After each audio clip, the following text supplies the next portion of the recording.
Roderick Durham is a technical scientist and a technical manager for adhesives for the company Synthomer.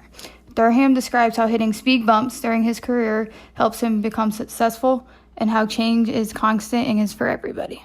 My name is Roderick Durham. I am a technical scientist and the technical manager for adhesives and caulks and sealants for Synthomer, formerly a Omnova company. It was sorry. No problem. I just got stuff popping up all over the place. Give me a second. All right, there we go. All right, what's your educational background? My educational background, I have a BS in biology with a minor in chemistry. I also have a MBA, a master's in business. Dismiss. I'm sorry, I'm getting all kind of notifications everywhere. That's what happened during a working day. Yep. Yes. Hold on. Now I got spinning wheels. Cancel this. I'm sorry. You're fine. I got all kind of. No. Close that. All right. All right. What was your educational background again? Sorry. I'm sorry. You're fine. I'm trying to, and I lost you. Shoot. Here we are. There you are. Okay. I have a BS in biology with a minor in chemistry, and I also have an MBA. And during your whole education, you have any mentors that brought you into STEM? Not looking for names, any. I've had multiple mentors, starting from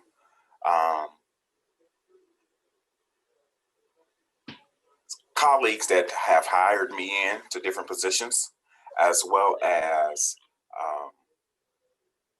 just people in the industry that I've spoken to, I've gained knowledge from going to seminars and conferences and things of that sort.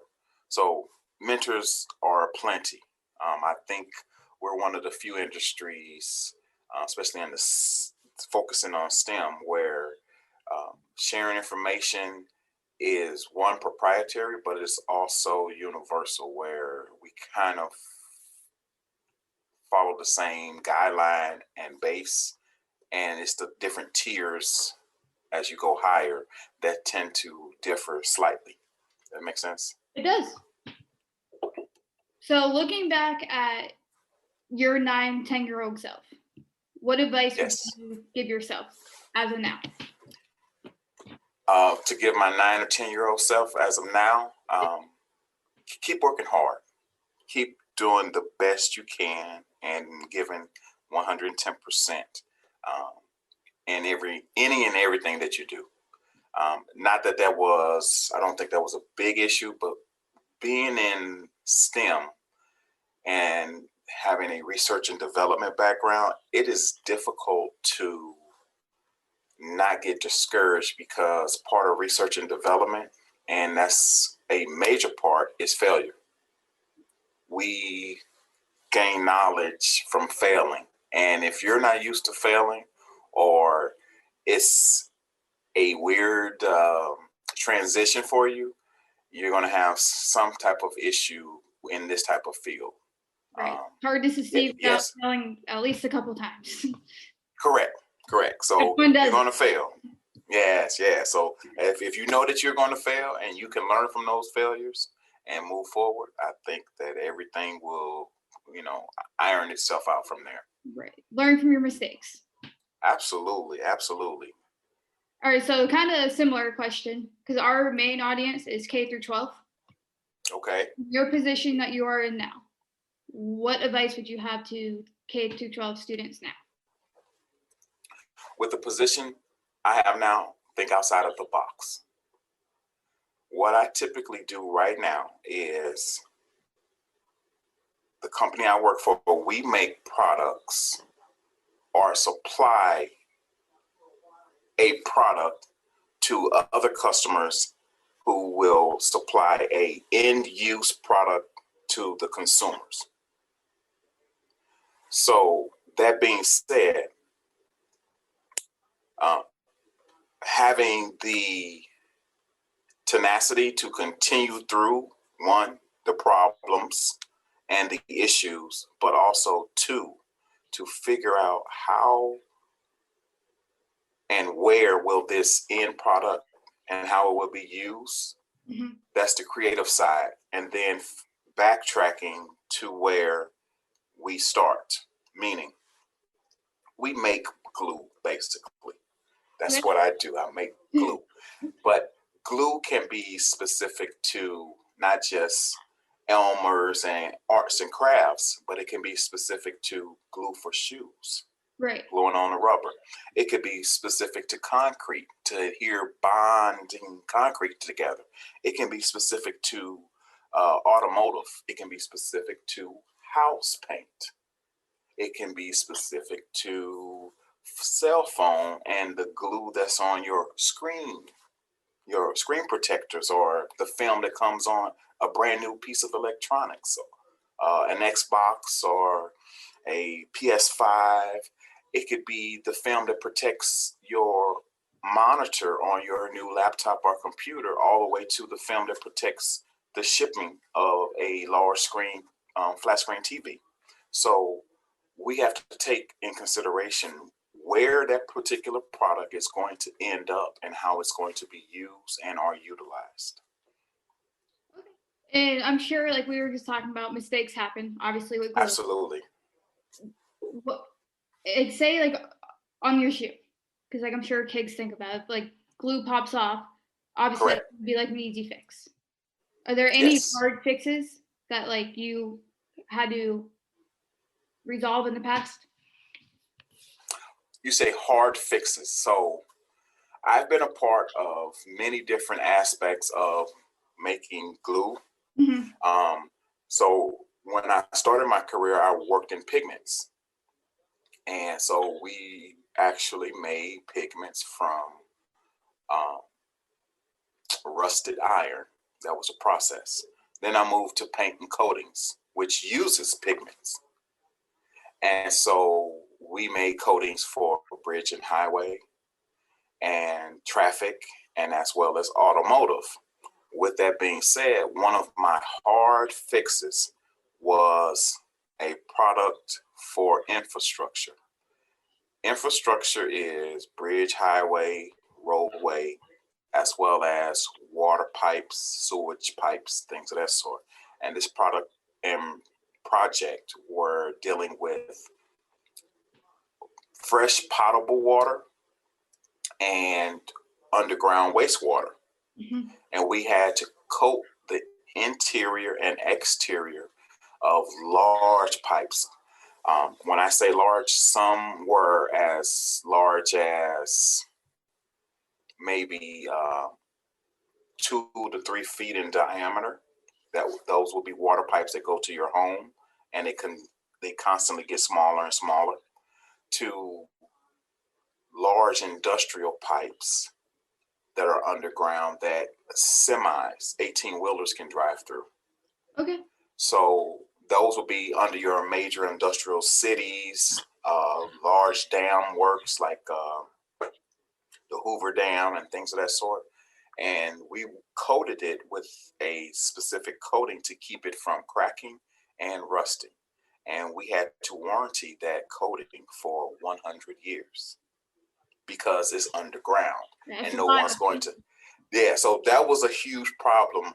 And I had to get past the 100-year mark in my mind in order to work on those small problems of, one, getting a product that would adhere to the surfaces of either the concrete or the pipes, the metal pipes, and then having it be resistant enough for semi trucks to drive through, rocks and chips when they go to do an installation, and making sure that it was weatherable to be able to carry either the fresh potable water, the drinking water, or carry away the wastewater so it can go to a treatment plant.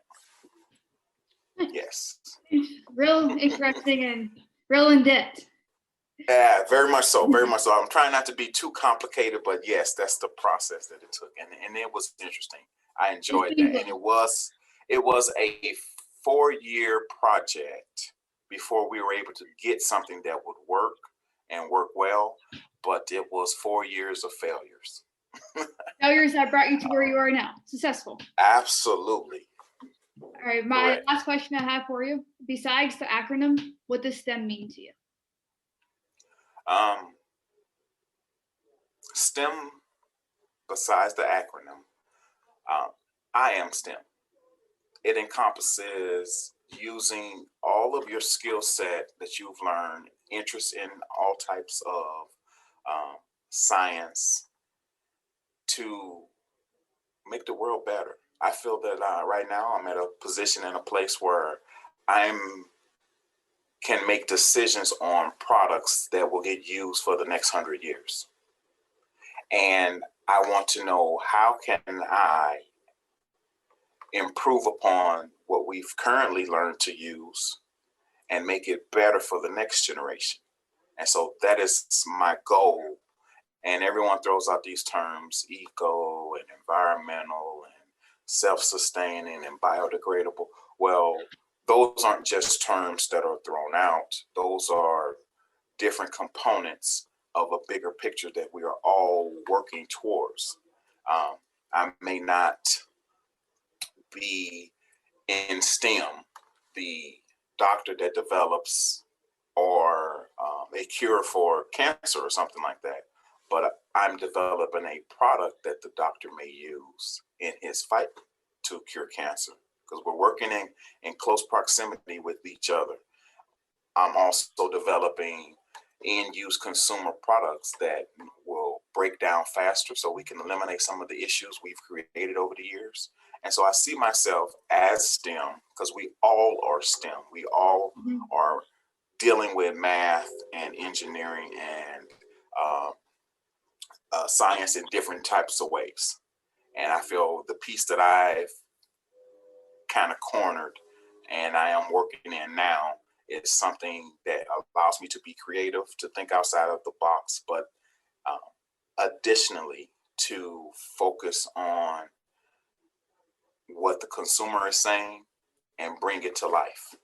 So if you say you would like something that's going to be self-sustaining and replace wood, then I'm trying to figure out how to bring that product to you and put it in your hands.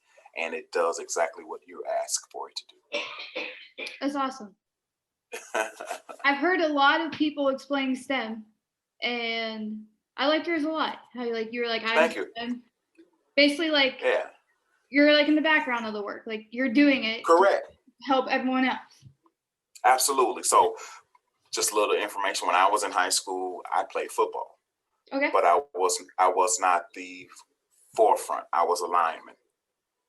And you could have a running back take the ball and score, and he gets all of the accolades. But if the lineman did not set up the proper block, he could not make it through the defensive line in order to score. Right. I don't need the braggadocious rights. I'm not the quarterback. I don't need the pressure that has. I like being able to be in the background, do my job and do it well, and see how it transforms into something that's moving more productively toward the end. And each time I get a chance, I just need to be able to do my job 110%. And if everyone else does their job, then we end up with a success story. And I like that.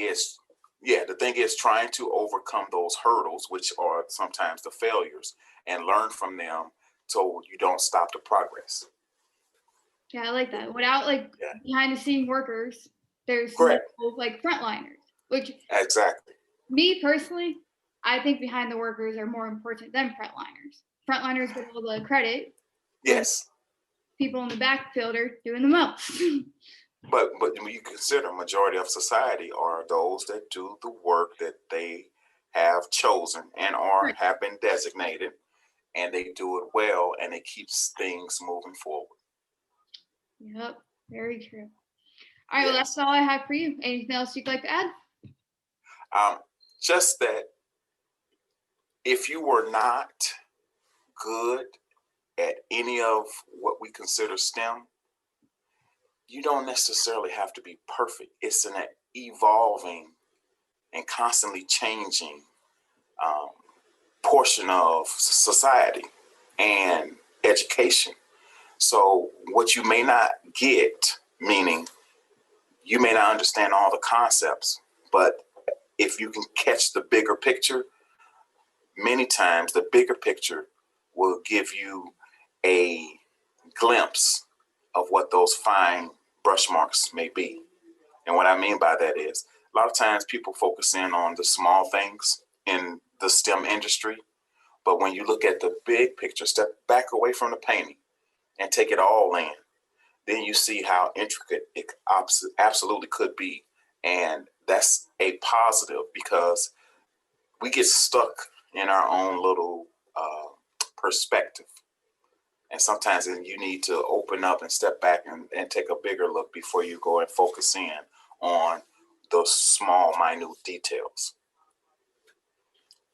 That's what I have to say. So it's all about perspective, staying positive, and understanding that there's a bigger goal ultimately. I like that. It's very informative.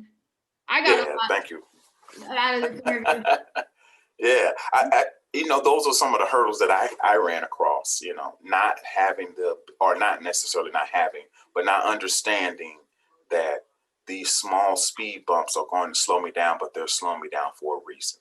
Right. And the reason is to be able to identify what caused those bumps so I can avoid them the next time. And if I'm constantly hitting those speed bumps and not paying attention or making adjustments, then I'm always going to keep running into them. And the only way you can move forward or keep with the changing times, which is change is always constant. Right. Change is good. Change is good. But in the back of their mind, thinks change is bad. It can be a positive thing. Change is always constant. That's the only thing that's constant, change. And so because things are constantly evolving and changing, you have to be able to make small adjustments so that the change doesn't affect you as large. And that's where I think people in STEM make a difference, but people in general must adjust their perspective, and then things get easier.